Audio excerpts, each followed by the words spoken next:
तीन बहनों की करिश्मा, रेशमा और मनीषा तीन बहनें हैं। उनका एक भाई भी है, मयंक।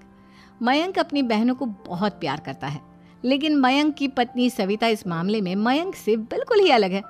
वो अपनी ननदों का जितना बुरा कर सकती है उतना बुरा करती ही रहती है और अपनी ननदों पर हुक्म भी चलाती है। करिश्मा, करिश्मा, तुमने अभी तक नाश्ता नहीं बनाया? तुम्हारे भैया को ऑफिस जाने में देर हो रही है।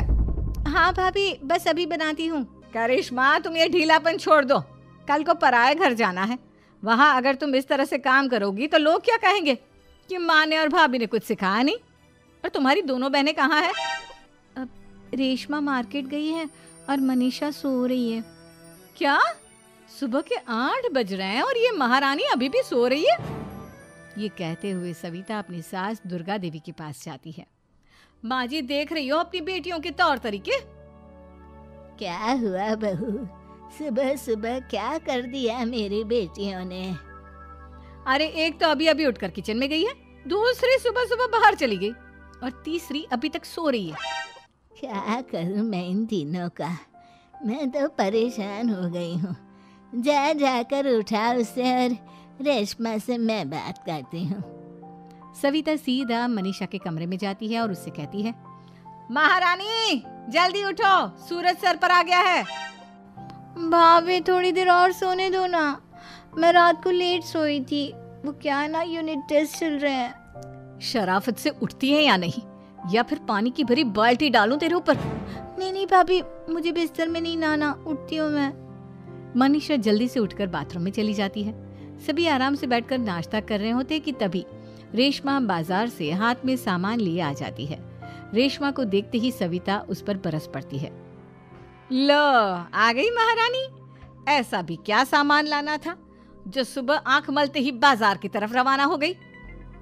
भाभी, कल आप ही तो चीख रही थी कि घर का सारा सामान मुझे ही लाना पड़ता है, घर में किसी को भी किसी काम से कोई लेना देना नहीं है। अब मैं बाजार जाकर सामान ले आई तो आपको इस बात से भी तकलीफ हो रही है? देख रही हो माँ जी, अपनी बेटी की जुबान कैंची से भी तेज चलती है। और मयंक, आप तो कुछ कहेंगे नहीं अपनी लाडली बहन को?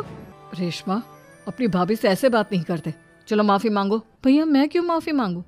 आप भाभी से बोलिए ना कि हम पर कम हुक्म चलाया करे। हम इस घर की बेटियां हैं और आपकी पत्नी की ननद है, नौकरानी नहीं। लो कर लो बात। इनकी भलाई के लिए कुछ भी बोलो तो इन्हें बुरा लग जाता है। इस घर में यही इज्जत है मेरी। देख लो माँ जी, आपकी बेटी किस लहजे में मुझसे बात कर रही है। सविता वहां से चली जाती है। मयंक को बहुत गुस्सा आता है, वो भी वहां से चला जाता है। फिर करिश्मा रेशमा को समझाती है, रेशमा, तुम्हें भाभी से माफी मांग लेनी चाहिए थी ना। लेकिन दीदी, मैंने कुछ किया ही नहीं, तो मैं माफी क्यों मांगू? हाँ करिश्मा दीदी, रेशमा दीदी जैसे ही घर में आई भाभी ही उन पर चिल्ला रही थी। हाँ, मैं मानती हूँ कि गलती भाभी की थी। मैं तो इसलिए बोल रही हूँ कि भाभी ने माँ को तो पूरी तरह अपने वश में कर लिया है। वो हमारी बात सुनती ही नहीं। मयंक भैया हमारे लिए हमेशा खड़े रहते हैं, इसलिए उनकी बात का मान तो तुम्हें रखना चाहिए था ना। कोई फायदा नहीं दीदी, कुछ दिनों की बात और है, भाभी उन्हें भी हमारे खिलाफ भड़का देंगी। फिर वो भी माँ की तरह हमारी किसी बात का विश्वास नहीं करेंगे। इसी तरह सविता अपनी तीनों ननदों को किसी न किसी बात पर परेशान करती रहती थी। एक दिन मयंक अपनी तीनों बहनों के लिए गिफ्ट लाया। करिश्मा, ये तुम्हारे लिए हार का सेट। रेशमा, तुम्हारे लिए सुंदर सी ड्रेस। और मनीषा, तुम्हें किताबें पसंद है ना, तुम्हारे लिए किताबें लाया हूँ। थैंक यू भैया। थैंक यू भैया। थैंक यू भैया। करिश्मा, तुम्हारा नेकलेस कितना सुंदर है, ये भैया कहाँ से ले आए होंगे? मैंने भैया को 3 दिन पहले फोन पर ये डिजाइन दिखाया था और आज भैया ये ले आए। सविता तो अपनी ननदों के गिफ्ट्स देखकर जल गई और करिश्मा का नेकलेस तो उसे भी बहुत पसंद आया था। अपनी बहनों के लिए कितना अच्छा नेकलेस लेकर आए हैं, मुझे कभी कोई गिफ्ट नहीं दिया। मैं आज ही ये हार चुरा लूंगी। रात में सविता करिश्मा का हार चुरा लेती है और इसी तरह उसे अपनी ननदों की जो भी चीज़ अच्छी लगती वो उसे मांगती नहीं, बल्कि रात के अंधेरे में चुरा लेती। इसी तरह दिन बीतते गए और सविता ने मयंक के दिल में भी उसकी बहनों के लिए नफरत पैदा कर दी। एक दिन मयंक ने करिश्मा और रेशमा के लिए रिश्ता देखा और ये बात उसने घर में सबको बताई। माँ, करिश्मा और रेशमा के लिए बहुत अच्छा रिश्ता आया है।